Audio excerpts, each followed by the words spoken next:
चलो हम लोग प्रकाश का अपवर्तन पढ़ रहे हैं ना, इसको क्या बोलते हैं? इसको क्या बोलते हैं? हाँ, रिफ्रैक्शन ऑफ लाइट। क्या पढ़ते हैं इसको? रिफ्रैक्शन ऑफ लाइट पढ़ते हैं, है ना? ठीक है, रिफ्लेक्शन ऑफ लाइट पढ़ते हैं। इसमें हमने उस दिन सब किस किस माध्यम में कितना अच्छा होता है ये सब इस सब के बारे में पढ़ लिया था। आज जो हम लोग पढ़ रहे हैं वो है प्रकाश के अपवर्तन की व्याख्या। प्रकाश के अपवर्तन की व्याख्या कर रहे हैं, ठीक है? इसमें क्या क्या आता है उस सब चीज को समझ लेते हैं। सबसे पहले देखो एक फिगर लिए हम। इस फिगर में क्या किया है कि एक मतलब एक हम कांच का, मान लो कि ये कांच का क्या है, एक सिल्ली है ना? ये हम मान लेते हैं क्या है, कांच की सिल्ली है, ठीक है? तो हम क्या कर रहे हैं कि वायु में से प्रकाश को सीधा कांच की सिल्ली में गुजार रहे हैं। और हम इससे पहले वाले दिन जो पढ़े थे उसमें क्या पढ़े थे कि जो प्रकाश की चाल है वो कांच मतलब वायु की अपेक्षा कांच में क्या होती है, कम होती है। वायु की अपेक्षा कांच में प्रकाश की चाल क्या होती है, कम होती है। तो अब क्या होता है, ए भी एक पॉइंट ले लिए हम, जिससे क्या किए हैं, दोनों माध्यमों को अलग कर दिए हैं, ठीक है? तो जो ये हमारा है मतलब प्रकाश के अपवर्तन की व्याख्या में ये पहला पॉइंट है हमारा, आपतित किरण किसे कहते हैं, है ना? तो ध्यान से देखना, इसमें यहाँ जहां से प्रकाश की किरण आ रही है ना, यही है ना? जहां से प्रकाश की किरण आ रही है तो इसी किरण को हम लोग क्या कहते हैं, आपतित किरण कहते हैं। क्या कहते हैं? आपतित किरण। कहने का मतलब दो माध्यमों को अलग करने वाली सतह पर पड़ने वाली प्रकाश की किरण को हम लोग क्या कहते हैं, आपतित किरण। जैसे देखो ये लाइन क्या है, ये दोनों माध्यमों को अलग कर रही है ना, एक तो सघन माध्यम को विरल माध्यम को अलग कर रही है ना, तो दोनों माध्यमों को क्या कर रहा है, ये अलग करने वाली ये क्या है, सतह है। इस पर जो प्रकाश की किरण पड़ रही है ना, तो इस वाली किरण को हम लोग क्या कहते हैं, आपतित किरण कहते हैं। क्या कहते हैं? आपतित किरण कहते हैं। इसको इंग्लिश में हम लोग बोलते हैं इंसिडेंट रे। क्या बोलते हैं? इंसिडेंट रे बोलते हैं। अगला है आपतन बिंदु, जिसको हम लोग पॉइंट ऑफ इंसिडेंस बोलते हैं। तो आपतन बिंदु हम लोग इसको कहते हैं जहां पर तुम्हारा आपतित किरण और ये अविलंब दोनों एक जगह आकर के मिलते हैं, उसको हम लोग क्या करें, आपतन बिंदु। इसमें क्या लिखे हैं कि जिस बिंदु पर आपतित किरण दिए हुए माध्यमों को अलग करने वाली सतह से टकराती है उसे आपतन बिंदु कहते हैं।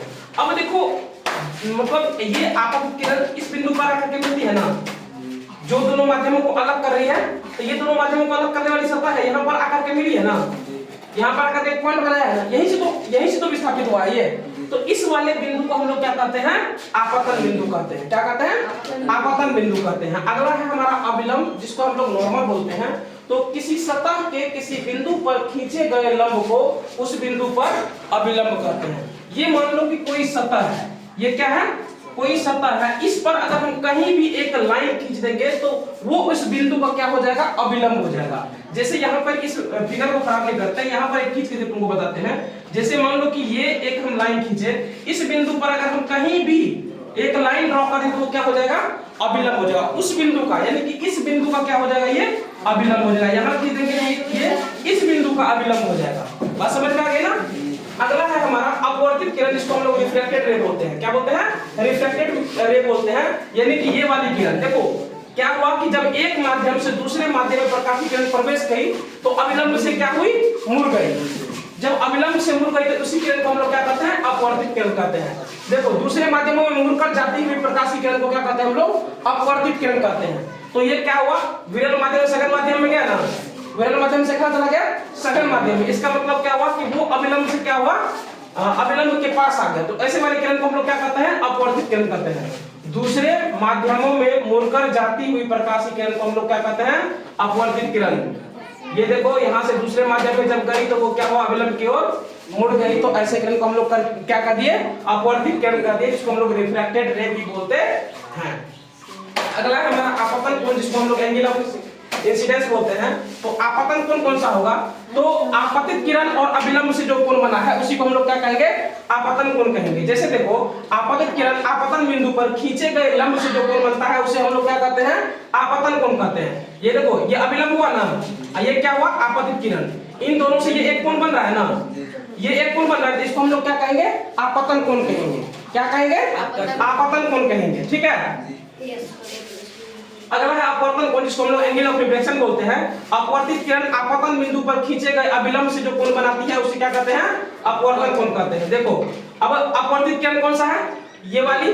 अविलंब क्या है हमारा, ये वाला है ना। तो अपवर्तित किरण और अविलंब से जो कोण बनता है उसको हम लोग क्या कहते हैं, अपवर्तन कोण कहते हैं, क्या कहते हैं, अपवर्तन कोण कहते हैं। इसको इंग्लिश में हम लोग क्या बोलते हैं, एंगल ऑफ रिफ्लेक्शन बोलते हैं। यहाँ पर एक वर्ड और यूज हुआ है, आपतन बिंदु। तो यही ना था हमारा आपतन बिंदु, तो इसलिए अपवर्तित किरण और आपतन बिंदु पर खींचेगा लंब कह रहा है। अपवर्तित किरण ये तो हो ही गया, और आपतन बिंदु से खींचेगा जो अभिलंब है, इनसे जो कोण बना है ये, इसी को हम लोग क्या कहते हैं, अपवर्तन कोण, यानी कि एंगल ऑफ रिफ्लेक्शन कहते हैं। ठीक है, अगला है हम, अच्छा देखो, एक तो हम ये समझ ले कि सघन माध्यम विरल माध्यम यहाँ पर हम लिख लिए हैं, लेकिन सघन माध्यम कहते किसको है और विरल माध्यम कहते किसको है, इसको समझ लेते हैं। सघन माध्यम को हम लोग इंग्लिश में बोलते हैं डेंसर मीडियम, है ना। सघन माध्यम जो कांच में होता है ना, इसको हम लोग क्या बोलते हैं, डेंसर मीडियम। अच्छा, ये वायु की अपेक्षा है, वायु की अपेक्षा कांच में प्रकाश की चाल कम होती है। तुमको पिछले वाले क्लास में बताए होंगे, उसको अगर याद किया होगा तो वो पता होगा। जिस माध्यम में प्रकाश की गति कम होती है सघन माध्यम कहलाती है।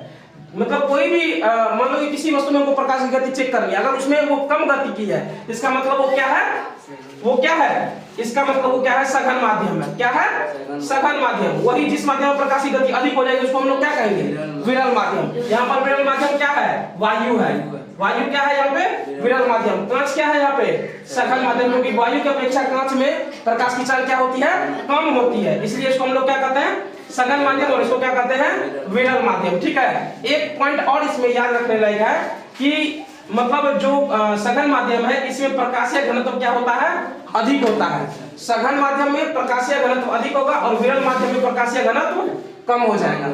ठीक है ना।